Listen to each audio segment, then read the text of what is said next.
पिछले चैप्टर में दोस्तों हम लोगों ने रूरल लाइवलीहुड्स की बात की थी कि गांव के इलाकों में, रूरल एरियाज में लोग अपने लाइवलीहुड रिक्वायरमेंट्स को कैसे मीट करते हैं, कुछ एग्जांपल्स के साथ। इस चैप्टर में फ्रेंड्स, जो कि चैप्टर नंबर 9 है, इसमें हम अर्बन लाइवलीहुड्स की बात करेंगे, देखेंगे शहर में लोग कैसे अपने लाइवलीहुड्स को पूरा करते हैं। तो ये चैप्टर 9 है, क्लास 6 की पॉलिटी की किताब का, title social and political life. आगे देखें दोस्तों, ये जो फोटो आपको नजर आ रही है, इस फोटो में आपको कुछ तरीके दिख रहे हैं कि कैसे शहरों में लाइफ जी जाती है। तो यहाँ पे आपको दिखेगा एक रेडी वाला मूंगफलियां बेच रहा है। यहाँ पे देखें, ये रेडी वाला मूंगफली बेच रहा है। बच्चे स्कूल पकड़ के ऑफिस जा रहे हैं। कुछ लोग कह सकते हैं कि काम करने के लिए जाते हैं तो इस बसों के थ्रू जाते हैं। फिर ऊपर आप देख सकते हैं कि बैंक्स हैं, तो इस बैंक में बैंकिंग के काम होते हैं।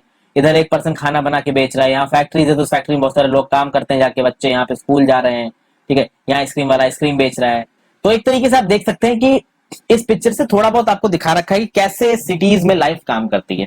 और जो सिटी की लाइफ है वो गांव की लाइफ से काफी हद तक अलग है। वैसे तो मैंने पहले बहुत बार बात की कि भाई सिटी की लाइफ गांव की लाइफ से कैसे अलग है, पर ये चैप्टर बेसिकली उसी से डील करता है। तो यहाँ पे देखेंगे, स्टैटिस्टिक्स ये बोलती है कि हमारे देश में 5000 से ज्यादा ऐसे टाउन हैं और 27 से ज्यादा इस तरीके के शहर है। तो शहर मतलब जो बहुत ज्यादा बड़ी सिटीज है वो लगभग 27 है, और 5000 टाउन्स है जो कि शहरों जितने बड़े नहीं है, कस्बे नहीं है, लेकिन गांव से बहुत बड़े हैं। अब जैसे कि अगर आप कुछ सबसे बिल्कुल मेट्रोपोलिस की बात करो, तो जैसे चेन्नई हो गया, मुंबई हो गया, दिल्ली हो गया, कोलकाता हो गया, इसमें आप जोड़ दीजिए बैंगलोर को जोड़ दीजिए, तो इन सब जगहों पे भैया 10 लाख से भी ज्यादा आबादी वाले लोग रह रहे हैं। ये बोलते थे सिटी नेवर स्लीप्स, कहते ना, मुंबई नेवर स्लीप्स। इतना ज्यादा लोग हैं, इतना ज्यादा इकोनॉमिक एक्टिविटी, इतनी ज्यादा नौकरियां हैं कि लोग हमेशा काम करते हैं। कॉल सेंटर में जाइए, पूरी रात काम चल रहा है। तो मतलब कभी भी ऐसा नहीं है कि एक फिक्स टाइम है कि लोग सो रहे हैं या इकोनॉमिक एक्टिविटी रुकी हुई, नहीं, लगातार चल रही है। तो अब यहाँ पे समझना ये है दोस्तों कि यहाँ पे लोग काम किस तरीके से करते हैं सिटीज में। कुछ लोग तो सेल्फ एम्प्लॉयड अपने खुद के काम कर रहे हैं, कुछ लोग एक ऑर्गेनाइज्ड एम्प्लॉयमेंट में, कुछ लोग बिजनेसमैन में। जो खुद के काम करने वाले हैं वो रेडी वाले हैं, वेंडर्स हैं, ठीक है, स्ट्रीट पे काम करने वाले लोग हैं, डेली वेज वर्कर्स बहुत सारे हैं। ऑर्गेनाइज्ड में आप देख सकते हैं बीपीओ, कॉल सेंटर में या दूसरी जॉब्स में काम करने वाले लोग हैं, बिजनेसमैन जिन्होंने अपना खुद का धंधा खोल रखा है। तो इन सबके कुछ एग्जाम्पल्स हम लोग यहाँ पे देखेंगे। शुरू करते हैं with the working on the street. ये एक ऐसा शहर है जहां पे मेरा कजिन रहता है, ठीक है, जो पर्सन नरेट हो रहा है वो बता रहा है। यहाँ पे मैं बहुत कम बार आया हूँ, काफी बड़ा शहर है ये। जब मैं एक बार यहाँ पे आया तो मेरा कजन मुझे घुमाने के लिए ले गया। हम लोग घर से बहुत जल्दी सुबह सुबह निकल गए। जब हम लोग मेन स्ट्रीट पे पहुंचे तो हमने देखा भैया वहां पे तो भीड़ लगी हुई है, इतनी भीड़ है, सब लोग सड़क पे आ चुके हैं। जो सब्जी वाला है वो अपनी सब्जियां बेच रहा है, ठीक है, लोग उसने सब्जियां कुछ इस तरीके से बाहर दुकान पे रख रखी है कि सबको नजर आए। फिर उसके स्टॉल के पास ही एक पर्सन है जो कि फ्लोरिस्ट है, वो फ्लावर बेच रहा है। तो हम लोगों ने भी एक रेड रोज खरीदा, एक येलो रोज खरीदा। फिर अपोजिट की पेमेंट पे एक पर्सन चिल्ला चिल्ला के न्यूज़पेपर बेच रहा है और सब लोग न्यूज़पेपर खरीदने के लिए उसके पास जा रहे हैं। ऑटो रिक्शा निकल रहे हैं, ठीक है, स्कूल की बसेस निकल रही हैं, सब लोग देख रहे हैं। फिर एक पेड़ के नीचे एक मोची कॉबलर बैठा हुआ है, तो जो लोग जा रहे हैं वो अपना पैर उसके सामने रखते हैं, उसके पास एक प्लेटफॉर्म है, उस पर वो जूते पॉलिश कर देते हैं। किसी का जूता फटा है तो उसको सिल देते हैं, अपने टूल्स मटेरियल्स लेके बैठे हुए हैं। फिर बगल में ही एक बार्बर बैठा हुआ है, बाल काटने वाला, वो लोगों के बाल काट रहा है, शेव बना रहा है। तो इस तरीके की हम लोग को फिगर्स देखने को मिल जाते हैं और इनको ठीक ठाक धंधा भी मिल जाता है, ठीक ठाक बिजनेस भी मिल जाता है, क्योंकि इस समय पे लोग इस तरीके की चीजों को ढूंढ रहे होते हैं। किसी को ऑफिस जाना तो उसके शूज पॉलिश नहीं तो शूज पॉलिश करवा लिए, किसी की दाढ़ी बड़ी हुई है तो ऑफिस में सब लोग बोलेंगे भाई दाढ़ी क्यों बड़ी हुई, तो उसने दाढ़ी बनवा ली। तो इस तरीके से सबका काम चल रहा है। फिर आगे देखते हैं भैया कि थोड़ा आगे एक वुमन है, वो एक कार्ट खींच रही है, उस कार्ट में प्लास्टिक बॉक्सेस हैं, बॉटल्स बेच रही है, हेयर पिन्स बेच रही है, क्लिप्स बेच रही है। तो इस तरीके की चीजें बहुत कॉमन दिख रही हैं दोस्तों। एक साइकिल ट्रॉली पे सब्जियां बेच रहा है। फिर ऑटो रिक्शा वाले और सीधे सीधे सिर्फ रिक्शा वाले, जैसे ये इस फोटो में रिक्शा वाला दिखा रखा है, ये रिक्शा वाला खड़ा है, कस्टमर्स का इंतजार कर रहा है। तो 2 से 3 किलोमीटर के रेडियस में ये अपने रिक्शे को घुमाएगा और पैसे कमाएगा।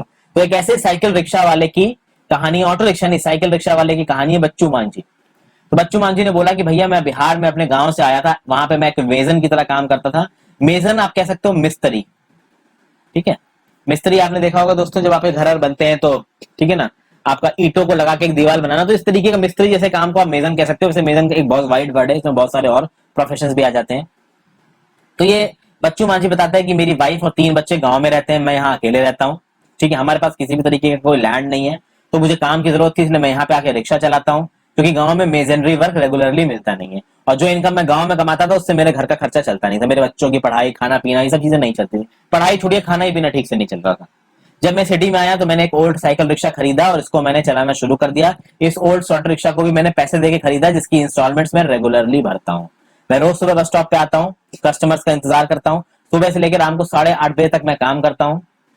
मैं 6 किलोमीटर तक की दूरी पे लोगों को छोड़ता हूँ, हर कस्टमर मुझे 10 से 30 रुपए देता है, ठीक है। और ये काम इतना ज्यादा फिजिकली इंटेंसिव है कि जब मैं बीमार होता हूं तो मैं इस तरीके का काम नहीं कर पाता हूं। मैं अपने दोस्तों, कई सारे दोस्तों के साथ एक रेंटेड रूम में रहता हूं, वो सब पास की एक फैक्ट्री में काम करते हैं, उनकी जो फाइनेंशियल हालत है कुछ कुछ मेरी जैसी ही है। मैं 200 से 300 रुपए हर दिन कमाता हूं, जिसमें से 100 से 150 रुपए मैं खाने और रेंट में खर्च कर देता हूं, बाकी मैं अपनी फैमिली के लिए सेव कर लेता हूं। और हर साल में जब मैं 1 या 2 बार जब अपने घर जाता हूं तो ये पैसा उनको दे आता हूं या फिर मनी ऑर्डर से भिजवा देता हूं।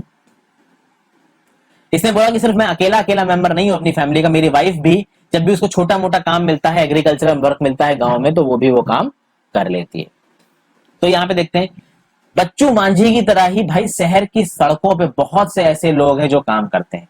एक सर्वे हुआ था अहमदाबाद सिटी में, वहां पता चला कि 12% of all the workers in the city वो वर्किंग ऑन द स्ट्रीट। वो इस तरीके से स्ट्रीट्स पे काम कर रहे थे, तो रेडी लगा रहे थे, रिक्शा चला रहे थे, ठीक है ना, साइड में बार्बर की दुकान खोल रखी थी, मोची की दुकान खोल रखी थी। तो 12% ऑफ द अहमदाबाद की जो आजादी थी, जो काम करने वाले लोग थे, वो यही थे।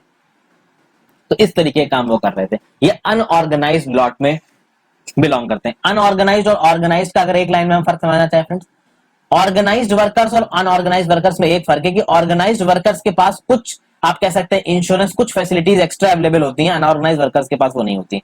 जैसे ऑर्गेनाइज्ड वर्कर्स एक प्रॉपर कंपनी में बात करते हैं, तो कंपनी में एक परमानेंट एम्प्लॉय की तरह वो काम करते हैं, तो उनकी जो जॉब की सिक्योरिटी होती है वो ज्यादा होती है when compare to unorganised worker. Inorganised workers को एक प्रॉपर छुट्टियां मिलती है साल में, इतने साल वो पेड लीव ले सकते हैं। इनऑर्गेनाइज्ड वर्कर्स को अगर निकाला जाना है तो प्रॉपर रीजन से निकाला जाएगा।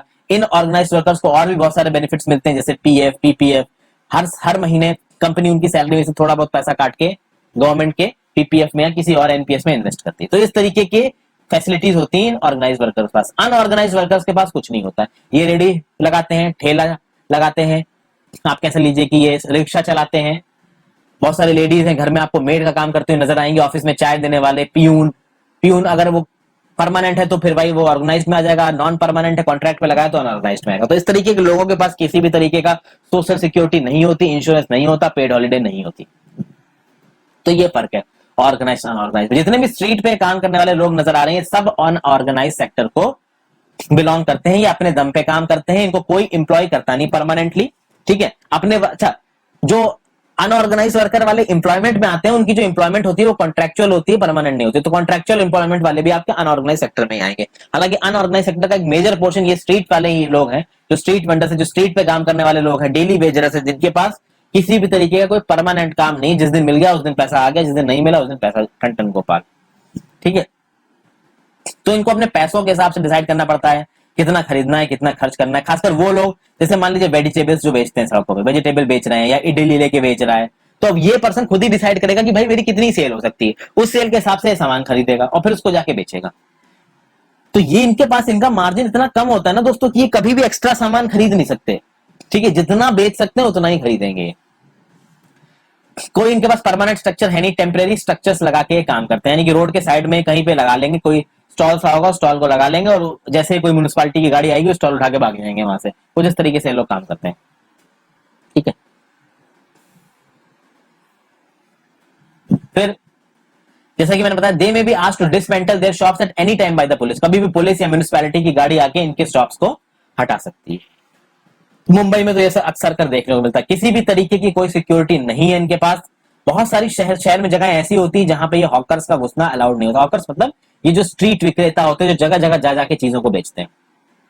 अब ये वेंडर्स कौन सी चीजों को बेचते हैं? ये वेंडर्स बेसिकली उन्हीं चीजों को बेचते हैं दोस्तों, जिनको ज्यादातर ये घर में बना सकते हैं, या फिर इसमें वेजिटेबल वाले होंगे। तो एक वेजिटेबल वेंडर क्या करेगा कि एपीएमसी मंडी में चला जाएगा और एपीएमसी मंडी से जाके खरीद लेगा। अगर पास में, मान लीजिए एपीएमसी मंडी पास में नहीं है, तो एपीएमसी मंडी से जो थोक विक्रेता होते हैं, जो सामान खरीद लाते हैं, उस विक्रेता से जाके अपना सामान खरीद लेगा, बेचने लगेगा। फिर जैसा कि मैंने बताया कि जैसे मेरे घर के पास ही एक इडली वाला है, तो वो इडली अपने घर में बनाता है और सुबह सुबह इडली से लेके एक बड़े से डब्बे में निकलता है, अपने सर पे चढ़ा के और जगह जगह जाके घरों में जाके बेचता है।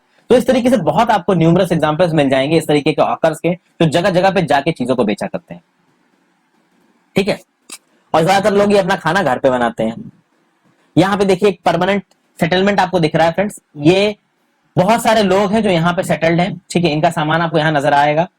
इसके आसपास की जगहों पे ही ये लोग घूम घूम के अपना सामान बेचते हैं। ये जो आपको रिक्शा ठेला सा दिख रहा है, इस ठेले पे वो यहाँ पे सामान रख लेंगे और ले लेके जगह जगह पे घूम घूम के अपने सामान को बेचेंगे और फिर यहीं पे आके इन्हीं स्लैब्स पे या नीचे सो जाएंगे। इस तरीके से ये लोग अपनी जिंदगी काटते हैं, क्योंकि इनके पास रहने की जगह ही नहीं है। चॉल्स में रहते हैं, स्लम्स में रहते हैं। स्लम्स में जब रहते हैं, मान लीजिए कोई अगर ऐसा सेटलमेंट हो गया जिसको पुलिस ने रातों रात उखड़वा दिया, म्यूनिसिपैलिटी ने रातों रात उखड़वा दिया, तो एकदम से होमलेस हो जाते हैं, तो कहीं पे भी सड़कों पे आपको सोते हुए नजर आएंगे। अक्सर कर आपने सुना होगा कि दिल्ली में दारू पिए हुए आदमी ने सड़क पे सोते हुए लोगों पे गाड़ी चढ़ा दी। वो तभी होता है दोस्तों, उनके पास सोने की जगह नहीं है तो वो सड़क पे ही सो रहे हैं। हमारे देश में 1 करोड़ से ज्यादा स्ट्रीट वेंडर्स हैं। एक नेशनल सैंपल सर्वे ऑर्गेनाइजेशन का सर्वे हुआ था जिसमें कहा गया था कि 150 करोड़ है लगभग।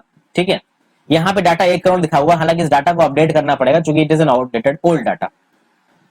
अब देखिए, अब तक जो स्ट्रीट वेंडिंग थी, यानी कि स्ट्रीट्स पे जा जाके चीजों को बेचना, ये एक प्रॉपर फॉर्म ऑफ आप कह सकते हैं बिजनेस नहीं माना जाता था। इनको as an obstruction to traffic देखा जाता था। जो लोग चल रहे हैं उनको एज ऑब्स्ट्रक्शन देखा जाता था। जैसे फॉर एग्जांपल दोस्तों, अगर आप किसी स्ट्रीट लाइट पे रुके हो तो स्ट्रीट लाइट पे बहुत सारी लेडीज, छोटे छोटे बच्चे, लड़कियां, वो कभी देखोगे कि फूल बेचने आपके पास आ रहे हैं, कभी आप देखोगे कि भैया वो आपकी गाड़ी पे लगने हुए वाइपर्स बेचने आ रहे हैं, कुछ आएंगे कि आपकी जो गाड़ी की स्क्रीन है उसको आके ऑटोमेटिकली साफ करने लगेंगे अपने आप से, और कुछ लोग होंगे कि साइड में फूल वगैरह बेच रहे होंगे या कुछ खाने पीने का आइटम बेच रहे होंगे। तो इस तरीके के बहुत से लोग आपको दिखेंगे और इनको देखा जाता है, पुलिस कभी कभी इनको as an obstruction to traffic देखते हैं। लेकिन बहुत सारे नॉन गवर्नमेंटल ऑर्गेनाइजेशंस इन लोगों के हित में आज की डेट में काम कर रहे हैं ताकि ये लोग कमा कमा के अपना लाइवलीहुड चला सके।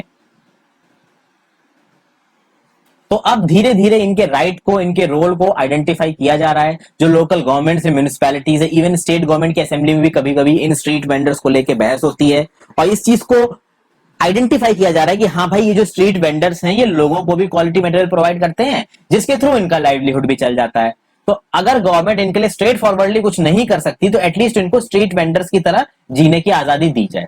इसीलिए एक बैलेंस के साथ इनको अलाउ किया गया है ताकि इनको एज अ स्ट्रीट वेंडर काम करने दिया जाए, ताकि ये जाके लोगों को चीजें बेच सके, अपना लाइवलीहुड चला सके। और साथ साथ इस बात पे भी ध्यान दिया जाए कि कुछ एरियाज इनके लिए आउट ऑफ बाउंड रखे जाए, जैसे कि इनको सीधे सीधे स्ट्रिक्ट इंस्ट्रक्शंस दिए जाएं कि ये सड़कों पे ना आए। कुछ आइडेंटिफाइड जोन्स में ये अपनी दुकानें लगा सकते हैं, तो वो identified zones in a matter of time एक बड़ा मार्केट बन जाएंगे, लोकल मार्केट, जहां पे लोग ऑन स्पेसिफाइड डेज या ऑन स्पेसिफाइड टाइम्स आके सामान खरीद रखें। तो एक बैलेंस में चीजों को करने की जरूरत है ताकि जो नॉर्मल लाइफ है, जो रूटीन कोर्स है लोगों का, वो भी डिस्टर्ब ना हो और इन लोगों का भी खर्चा चला जाए। तो सिटीज में, टाउन्स में हॉकिंग जोन्स एस्टैब्लिश करने की बात करी जाती है, कई जगहों पे एस्टैब्लिश भी किए गए हैं। बहुत सारे ऐसे मोबाइल वेंडर्स हैं जिनसे कहा जाता है फ्रीली घूम सकते हो, बट अगर आप फ्रीली घूम रहे हो तो आप इस तरीके से घूमोगे कि आप किसी भी ट्रैफिक को या किसी नॉर्मल कोर्स ऑफ वर्क को डिस्टर्ब नहीं करोगे।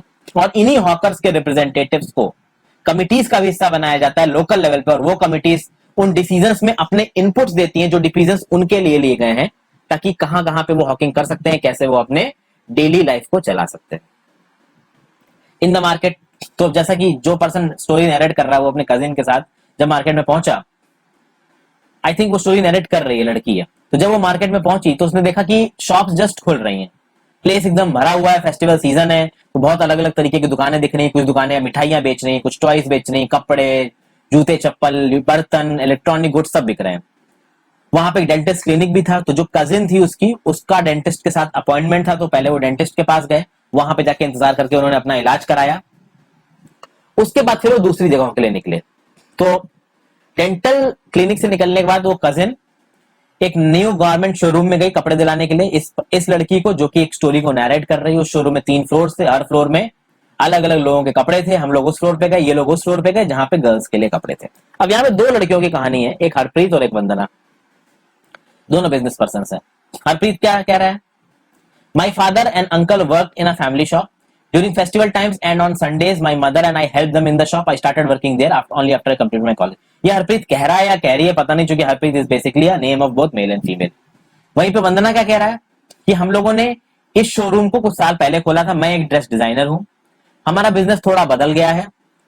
आजकल लोग रेडीमेड क्लॉथ्स को पहनते हैं और फिर उसके बाद स्टिच कराते हैं। चूंकि मैं एक ड्रेस डिजाइनर हूं तो मेरा काम स्टिचिंग से चलता था, बट अब हम लोग भी गारमेंट के बिजनेस में आ रहे हैं, क्योंकि आजकल का जो ट्रेंड है वो रेडीमेड गारमेंट्स का हो गया है और एक अट्रैक्टिव डिस्प्ले लगा के हमें उनको बेचना पड़ता है। उस तरीके से हरप्रीत क्या कह रहा था, कह रही थी कि भैया मेरे फादर और एक अंकल एक स्मॉल शॉप में काम करते थे, लेकिन फेस्टिवल टाइम्स पे संडे में मैं और मेरी माँ भी हमारे अंकल को हेल्प करते थे। जब मैंने अपना कॉलेज कंप्लीट कर लिया, हमारी दुकान ठीक ठाक चल रही है।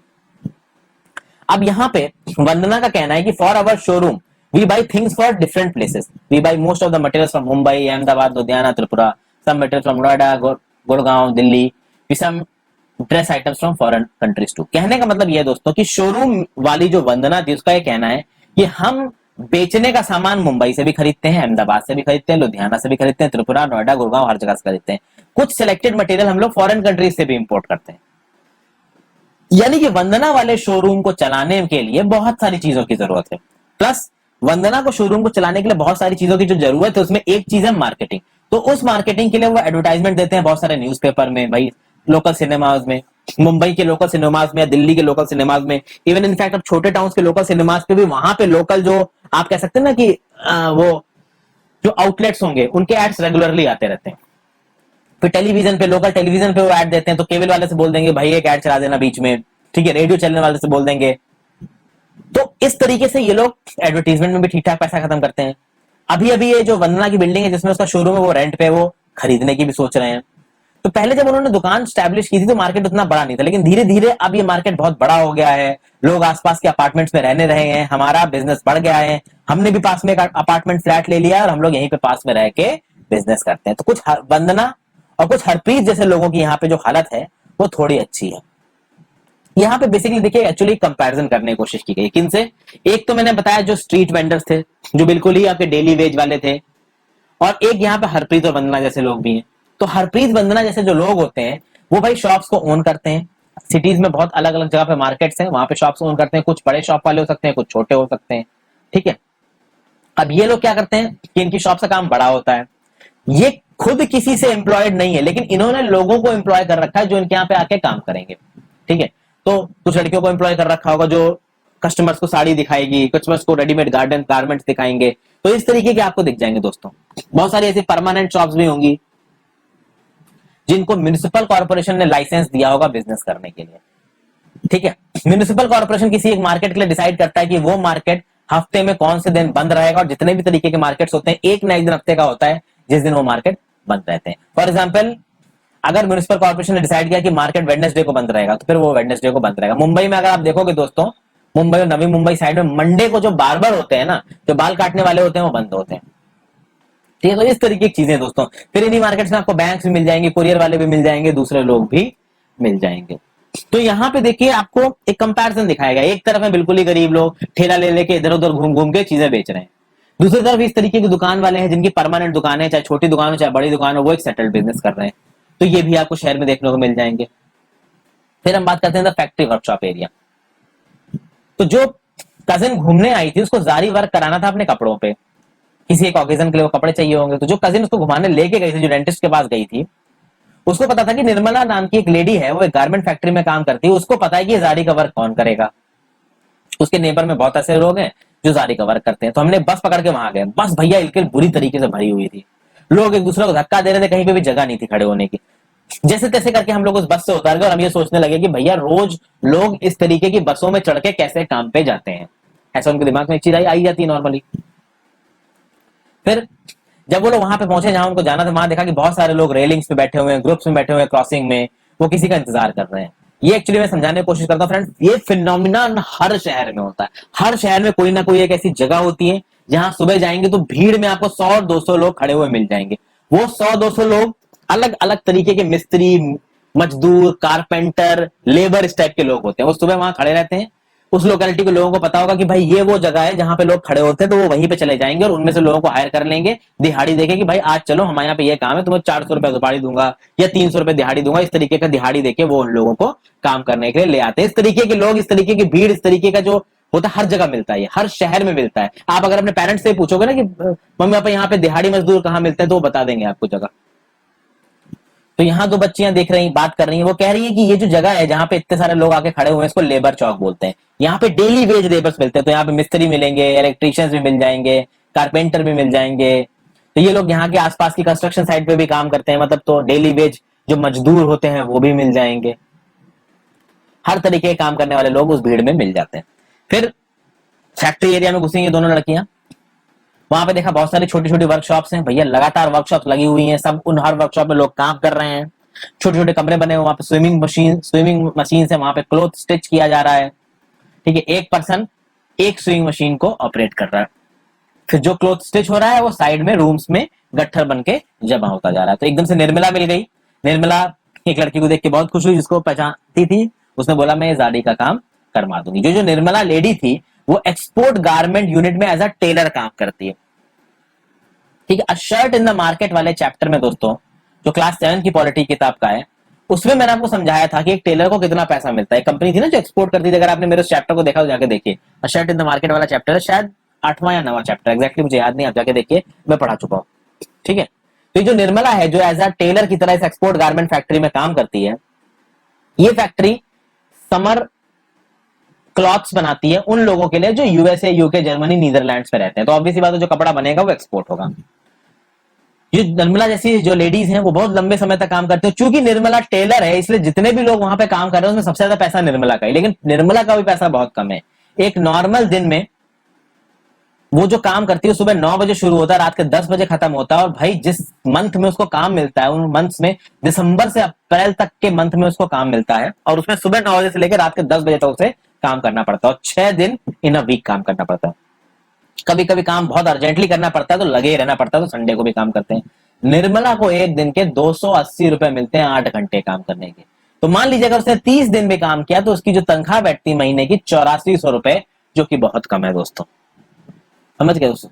तो इतना समय काम करने के लिए अगर, और इसमें मैं ऑब्वियसली बात है संडेज को इंक्लूड कर रहा हूं, अगर संडे इंक्लूड नहीं है तो फिर आप 280 इंटू 26 कर दीजिए, आपको पता चल जाएगा महीने की तनख्वाह कितनी है।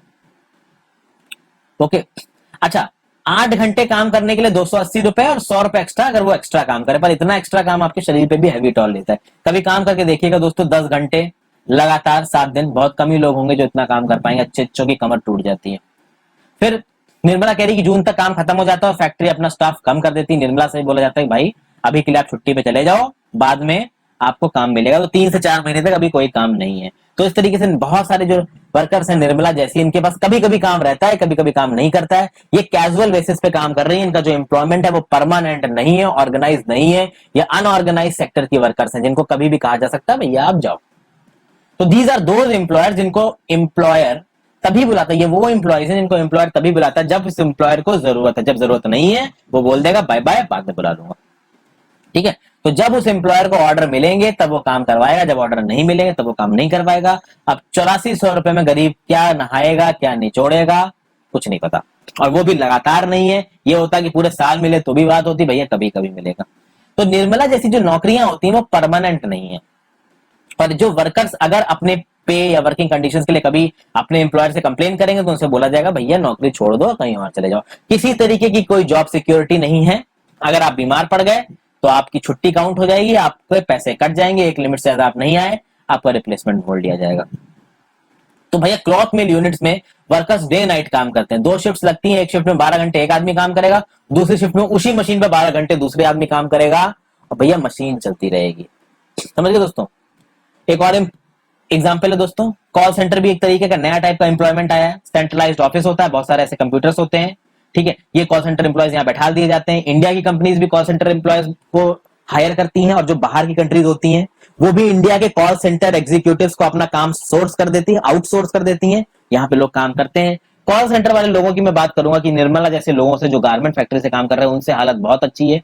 कॉल सेंटर वालों को पैसे भले कम मिलते हैं, कम सैलरीज पे काम करते हैं, पर इनकी जो जॉब होती है वो थ्रू आउट द ईयर होती है। जब तक बिजनेसेस चल रहे हैं तब तक इनकी जॉब चलती रहेगी, इनकी जॉब बंद नहीं होगी। अब कोविड-19 जैसा कोई बवाल आ जाए तो बात अलग है, लेकिन नॉर्मल केस में कॉल सेंटर्स में जो लोग काम करते हैं उनको एक रेगुलर इनकम मिलती रहती है, बट वो इनकम कम होती है। क्योंकि होता क्या है, जैसे कि फॉर एग्जांपल वेरिजॉन नाम की एक कंपनी है इंग्लैंड में। अब वेरिजॉन ये जो कंपनी है इंग्लैंड में अगर ये कॉल सेंटर एम्प्लॉयज में वर्कर्स को हायर करो, मान लीजिए वेरिजॉन मोबाइल कंपनी है। अब मोबाइल से रिलेटेड अक्सर लोग कॉल सेंटर पे काम करते हैं। अब अगर ये वेरिजॉन कंपनी कॉल सेंटर वाले एग्जीक्यूटिव्स को इंग्लैंड से रिक्रूट करेगी तो पैसा ज्यादा देना पड़ेगा।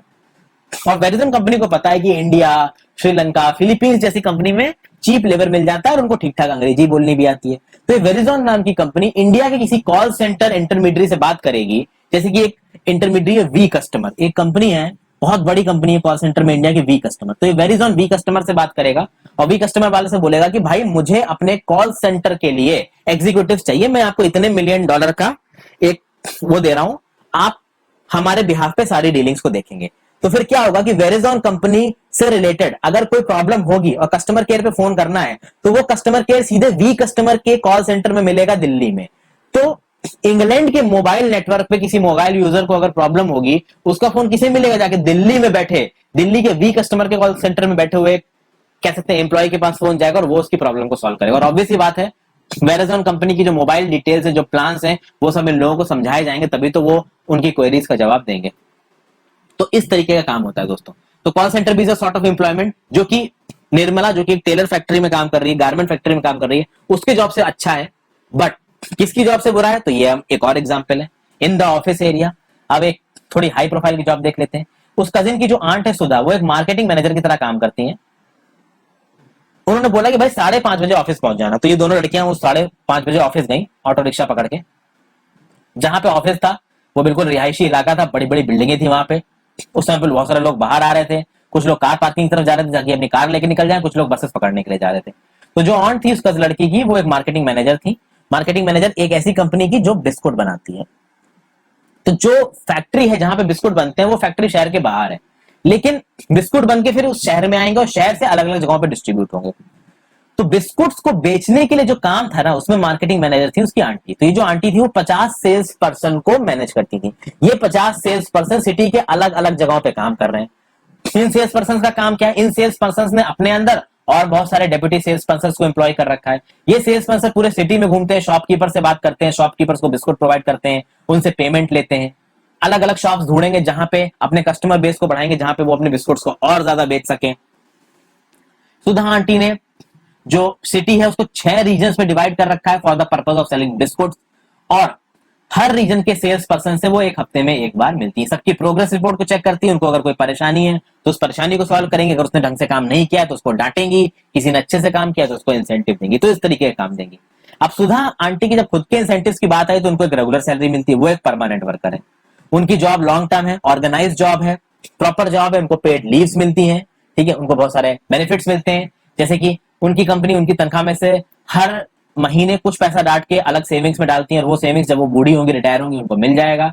वो सेविंग्स गवर्नमेंट के पास रहेंगी तो उस पर सीधे सीधे इंटरेस्ट भी आता रहेगा, और जब वो बूढ़ी होंगी तो उनको ठीक ठाक पैसा क्यूमुलेटिव मिलेगा। आप लोग अगर सरकारी जॉब निकालते हो तो एनपीएस कटता रहेगा आपका, और वो एनपीएस आपके रिटायरमेंट के टाइम पे इंटरेस्ट बढ़ बढ़ के बहुत बड़ा हो जाएगा, जो कि आपको एक क्यूमुलेटिव अमाउंट में मिलेगा। और नहीं, सुधा आंटी को छुट्टियां मिलती हैं, संडे मिलते हैं, नेशनल हॉलिडे मिलती है, और भी कुछ छुट्टियां मिलती हैं जो कि पेड होती है।